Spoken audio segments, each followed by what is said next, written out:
Morning, Ms. Wagner. Hello, Your Honor. We're on the record in the case of Marino versus Wagner, case number 505292. You're Tiffany Wagner.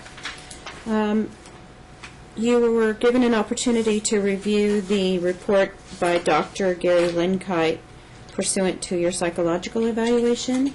Yes? Okay.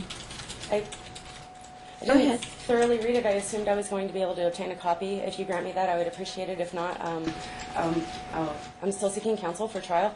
I don't have a definitive selection yet, but I'll get it through them if I'm unable to obtain it from you. But I am in the process of creating a pretrial memorandum for which I would like to use it as an exhibit. So if I can be granted access today, that would be awesome. And if I can't, that's fine. Okay. How far did you get in reading it? Well, I read to the point that, he deduced, and he told me upon my third evaluation when I met him that I am sane. He said that I took his standardized sanity test, essentially, and that I did not show to any degree, in any direction, to be psychologically disturbed, essentially. And the test I'm reading that says, it claims that I'm defensive, but Your Honor, because I've been hit with so many allegations that are baseless and untrue, and naturally it's going to bring out a certain defensiveness in me, but not to the point that you cannot deduce that I am completely sane and completely stable. And Your Honor, I find it insulting to you that opposing counsel as a professional has not filed her pre-trial memorandum and has not shown up for a calendar call, which they demand that you make time for. And Your Honor, I understand that I have not done everything perfectly, but I've always made efforts in resolution, and every time that I do, I'm hit with charges of harassment. In his attorney's last email to me, I do not expect you to have the kind of time to go through every single allegation and deduce whether or not they are accurate or true. So I do not expect you to have the capability to come to a righteous decision when you haven't been provided any, fairly with accurate information. You're always being distracted with a barrage of smoke and mirrors from the fact that, Your Honor, in order to satisfy the plaintiff's current request, you would have to nullify your original decree. In order for you to satisfy the plaintiff's current request, you would have to invariably rule against your own decision and his own original, very adamant stance. The reason being, I always had primary of my daughter 7 days a week until I went back to work. He said, you can't keep primary because you can't pick her up at 2 a.m. He got me fired, took my shift, and then has been demanding that the court give him primary ever since, which means he would have to pick up my daughter at 2 or 3 a.m., which he argued was unreasonable, not in my daughter's best interest, and completely ridiculous. The court agreed that it's not in her best interest for her to be picked up at 2 or 3 a.m. before she even went to school. Now she goes to school at 9 a.m. So how much more unreasonable is it that he's asking you to go against your original findings? You already found that it's not in her best interest. Why is he asking you to contradict yourself? I find it insulting to you, and they try to put up a barrage of smoke and mirrors with false allegations, absolutely no evidentiary support of any of the claims that they've made, Your Honor, and I can defend myself on all of the claims that they've made, but it would take a great length of time for you to go through every single email to see that I have not harassed him. I have not harassed his attorney. I never harassed anybody named Sherry Lynn. She said we had an open door of communication. We were friends. I was ordered a parent coordinator who refused to coordinate for me. She only wanted me to sign an order and stipulation, which was after the fact. It was post the events that had already happened. So I said to her, Corinne, that's fine that I signed the one for the things that already happened. You negotiated exchanges upon his request outside of Donna's house. So him, his attorney, and Corinne asked me to meet him outside of Donna's house twice at Blue Diamond to exchange my daughter because school was canceled that day for vacation. I said, sure. I said, you pick the location, I'll go anywhere you want. I want it to be public with cameras and witnesses, that's fine. I don't care if we use Donna's house or not. He admits in emails to stalking me, to showing up 40 minutes early at Donna's house to watch me in my car. But he's the one asking for the safety measures to be taken. I don't know what emails you're talking about. I can provide you with them. I don't have anything today. Today we're here on the status of your psychological evaluation. Yes, sir. So I haven't been provided any emails, and I was going to ask you how the custodial exchanges are going. They're going well, Your Honor. That's the thing. We've had over a dozen outside of Donna's house that were amicable and friendly and fine. And we've had over 50 within the realm of Donna's house, which have been amicable and fine. I've never wanted to fight. I've always wanted resolution, and I've always said we can settle for joint 50-50, which I know that the state prefers. We've always had joint. The state prefers we maintain joint. And, Your Honor, in Justice Court, his story was different than it was in your court. And I can show you on tape, on record, at trial. He says here that I got pepper spray on the child because it was in the car, in the truck. But in Justice Court, he says that the child was locked in the truck. I always say the child was locked in the truck because he locked her in the truck and came back to fight with me. I understand that it's tit for tat. I understand that I'm not perfect. I understand that I've made bad choices here and there, but my only effort is for my child's best interest and for us to come to resolution and to not keep wasting your time with this. And, Your Honor, you ruled that my daughter go to this school, and that's fine. It's a total communication school, but it's 33 miles from my house and 1 mile from his. And in the 21.25 hours a week that she goes there, she only gets 2 hours of speech therapy. I'm getting really concerned because my kid is 3.5 and we use sign language. I'm certified to teach sign. I applied to work at the school. I got the best score possible on the test. I had all my certifications. The father went and told the school I was crazy. He got me fired, then prevented me from working, then keeps bringing me to court, then keeps complaining about the costs. Your Honor, I can't keep up. It was $1,750 for Lenkite and $1,500 for Corinne, and I can't keep up and get my own attorney and find work, and I'm not doing well emotionally, and my daughter's being taken from me just to be put in this school, and that's fine, and taken from me to be put with daycare people who have battery charges, disorderly conduct, drunken disorderly. You know, today's not your trial, Yes, so I can't hear your allegations I understand. today. I'm sorry. Today was a day for Psychological evaluation. your psychological evaluation review. That's correct. And Dr. Lenkite did find some concerns. And he suggested or recommended very, very strongly that you undergo psychological evaluation as far as your stability, But based upon psychotherapy on a weekly basis with someone who's experienced in personality disorders,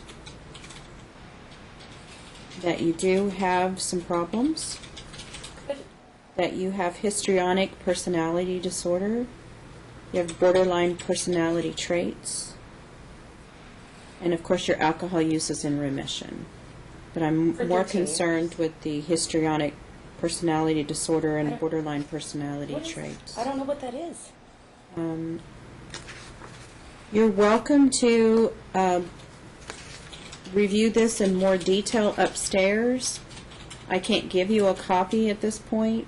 Certainly if you get a lawyer, your lawyer can have a copy, but you can look at it upstairs if you want to spend more time looking at it. But I'm looking at page 13, and that was his impression from your testing. I'm sorry, I didn't see that part. Obviously, I don't. Yeah, and the last 3 pages is where he recommends that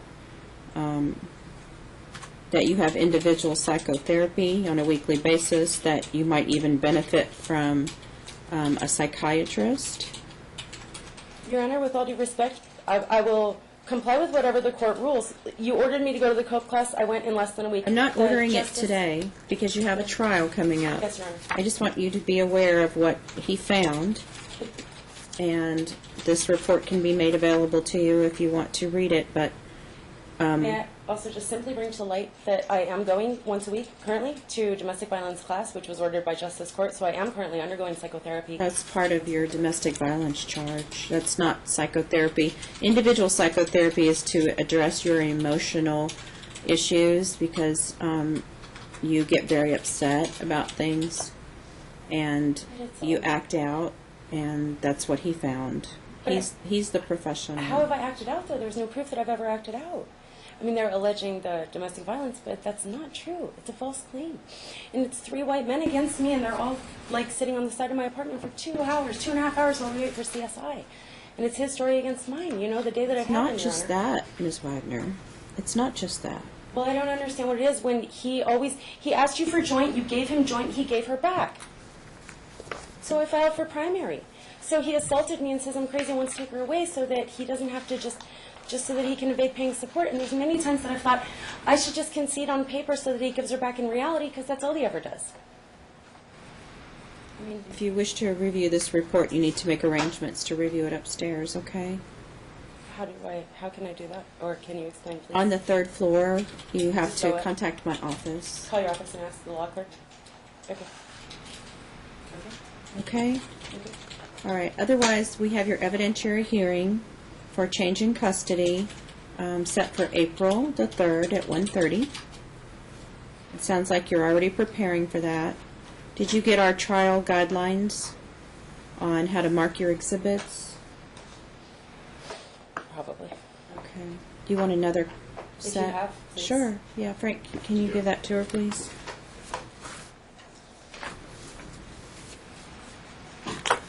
And if you have any questions about how to prepare your exhibits, we can't give you legal advice, but my office can tell you what to do. Don't file your exhibits. You submit them upstairs. You'll just drop them off, but they have to be marked, and it tells you all how to do that in the paper. My first binder, I thought I did it correctly, and you guys had me adjust it, and then I have a whole second binder. Okay. So you're the defendant, so you letter yours. You don't number them. Okay? So you mark them with letters.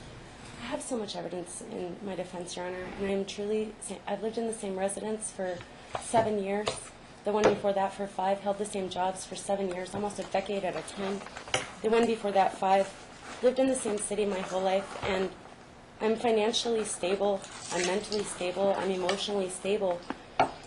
I'm very upset that my child has been used as bait for a long time against me, and I don't understand it, and it brings me a lot of perplexity, and I honestly am unclear on how to react positively to that, because it is all an effort to alienate me from my child, and I know that the court's mission statement is the reunification of children and families, and we've always had joint, and I just want to maintain joint. And, you know, I will do whatever you say. I've always done whatever any court says. From my first DUIs, I immediately did that. And I haven't drank for 13 years, and I don't miss it, and I praise God that I got my DUIs. And it's fine that you send my daughter to the school because I know that she'll benefit from it. And I'm open-minded in the fact that I could benefit from any therapy. I benefit, even though I did not commit the crime, I benefit from my domestic violence class all the time. And something positive can be taken from everything or anything in life. And I'm just trying to give my daughter the best life possible, and I love her very much. And I've always taken care of her and never asked for anything in return, you know?